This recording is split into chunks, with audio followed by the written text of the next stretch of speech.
ایک باپ نے اپنا گردہ بیچ کے بیٹے کو یورپ بھیج دیا اور بیٹے نے یورپ پہنچتے ہی اپنے باپ کا نمبر بلاک کر دیا۔ کرم دین نامی شخص ایک گھر میں مالی اور ڈرائیور دونوں کام کرتا تھا، اور اس کا جو بیٹا تھا اس کا ایک ہی شوق تھا، مجھ کو یورپ جانا ہے۔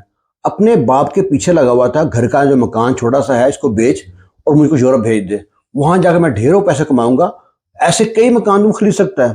کرم دین سمجھاتا ہے، پتر ہمارا کل سرمایہ مکان ہے، یہ کیسے بھیج دوں؟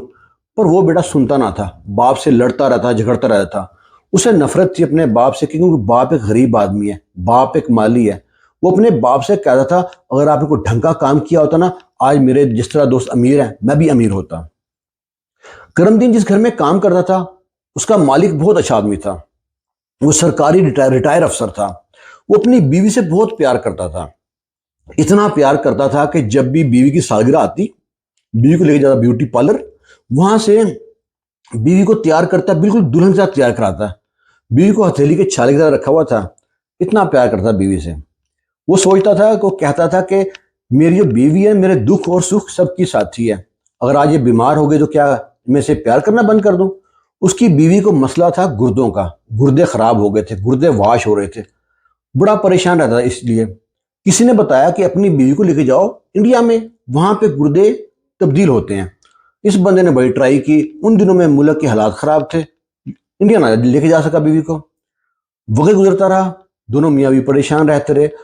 اس کی بیوی اپنی موت کا انتظار کر رہی تھی۔ اسی دوران جو کرم دین ہے نا، اس کے ذہن میں ایک ترکیب آتی ہے، اپنے مالک سے کہتا ہے کہ میں آپ کی جو بیوی جو میری مالکن ہے اس کو گردہ دینے کے لیے تیار ہوں۔ وہ بڑا خوش ہوتا ہے کہ اتنا بڑا کام کرم دین کر رہا ہے۔ وہ کہتا ہے کرم دین میری ایک چھوٹی شرط ہے۔ وہ کہتا ہے کرم دین بتا تیری کیا شرط ہے؟ کرم دین کہتا ہے کہ میرے بچے نے میری جان کھا رہی ہے، وہ کہتا ہے مجھ کو یورپ بھیج، یورپ بھیج، یورپ بھیج۔ میرے پاس اتنا پیسہ بھی نہیں ہے، کل ایک جمع پونجی میرا مکان ہے، اسے بیچ بھی دوں تو میرا بیٹا یورپ نہیں جا سکتا۔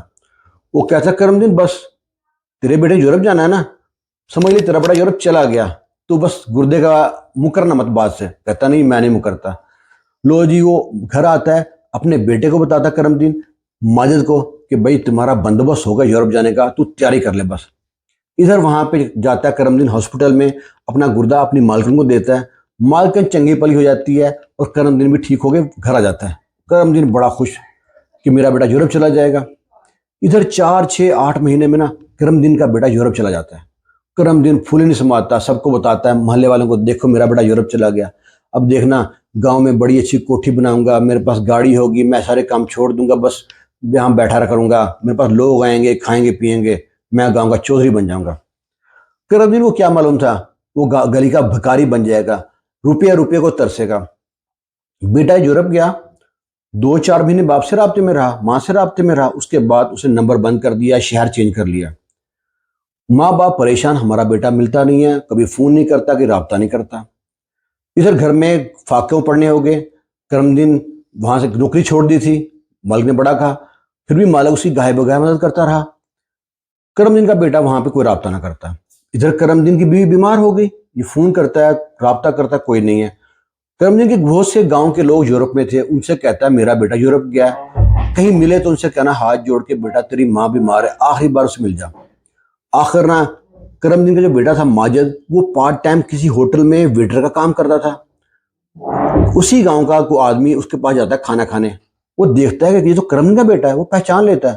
وہ کہتا ہے تم کرم دین کے بیٹے ماجد ہو نا، تم کیسے بیٹے ہو؟ تمہارے باپ نے گردہ بیچ کے تم کو باہر بھیجا، تمہاری ماں بستر مرگ پہ ہے، ایک بار فون کرنے کی تمہیں فرصت نہیں ملتی؟ وہ کہتا ہے شٹ اپ۔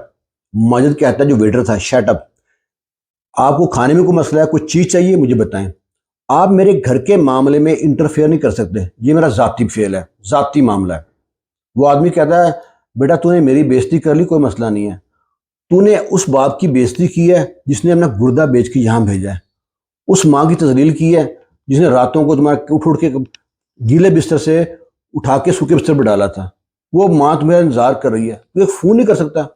آخر وہ ماجد وہاں سے بڑبڑاتا چلا گیا۔ دنیا مکافات عمل ہے، واپس آتا ہے لوٹ کے۔ آخر ماجد کی ماں مر گئی، کرم دین کی بیوی مر گئی، لوگوں نے تدفین کر دی۔ کرم دین بیوی کے غم میں نا پاگل سا ہو گیا، گلیوں میں گھومتا رہتا، لوگوں کے دروازے دستک دے کے کہتا میرا بیٹا آئے گا، میرا بیٹا آیا ہے۔ میرا بیٹا جاؤ ایئرپورٹ پہ جاؤ، کوئی لے آؤ، ایسے کہتا رہتا۔ آخر وہ ایک دن کسی طرح گرا رہا بارش میں اور وہی مر گیا۔